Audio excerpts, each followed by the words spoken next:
জামাত প্রায় 110টার উপরে আসন ছেড়ে দিল। ছেড়ে দেওয়ার মধ্য দিয়ে জামাতের আসলে কি খুব বেশি ক্ষতি হলো? একটা বড় ধরনের রাজনৈতিক বা নির্বাচনী মেরুকরণ ঘটে গেল। কি হবে বোঝাও যাচ্ছে না। তবে তারেক রহমান আসার পরপরই জামাত শক্তি বৃদ্ধি করলো, বেশ কিছু রাজনৈতিক দলের সঙ্গে তাদের বনিবনা হলো। তো 100-র উপরে তারা আসন ছেড়ে দিয়েছে, যেটা আসলে বিএনপির পক্ষে অসম্ভব ছিল। বিএনপির মতো বড় রাজনৈতিক দল 3বার যেখানে তাদের নির্বাচন করতে পারেনি, সেই প্রার্থী জট, সেই জট তারা এখনো পুরোপুরি খুলতে পারেনি। এই অবস্থায় জামাত প্রায় 110টার উপরে আসন ছেড়ে দিল। ছেড়ে দেওয়ার মধ্য দিয়ে জামাতের আসলে কি খুব বেশি ক্ষতি হলো?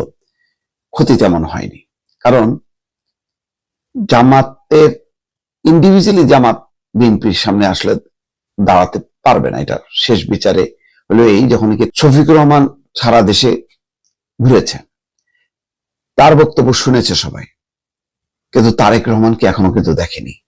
তারেক রহমান এখনো বাসা থেকে পথেই নামতে পারছে না, এত লোকজনের ভিড়, কর্মী সমর্থক শুভাকাঙ্ক্ষী সাধারণ মানুষের ভিড়। তো দেশব্যাপী যখন কি তিনি ঘুরবেন, তখন একটা যে জোয়ার উঠবে, সেই জোয়ারের সামনে আসলে জামাত কিছুই না। সেই কারণে জামাত দেরি করেনি। জামাত অবশ্যই তাদের 300 আসনই তো নমিনেশন চূড়ান্ত ছিল, তারপরও জামাত এখন ছাড় দিচ্ছে, কারণ এই তারেক ফোবিয়া মোকাবেলা করতে বা তারেক জোয়ার ঠেকাইতে জামাতের আসলে এটা ছাড়া কিছু করার উপায় ছিল না। আবার জামাত একটা পারসেপশন দিতে পারলো মানুষের সামনে যে তারা অনেক উদার, অনেক লিবারেল, তারা সত্যিকার অর্থে তারাই জাতীয় সরকার করবে। আর তাছাড়া জামাত শুধুমাত্র দক্ষিণপন্থী উগ্রপন্থীদের একটা ধর্মীয় জোট, এইটা কাটাতে তারা খুব ভালোভাবেই উতরাতে পারছে দুইটা সংগঠনকে সামনে এনে। একটা হচ্ছে এনসিপি আর একটা হচ্ছে এলডিপি।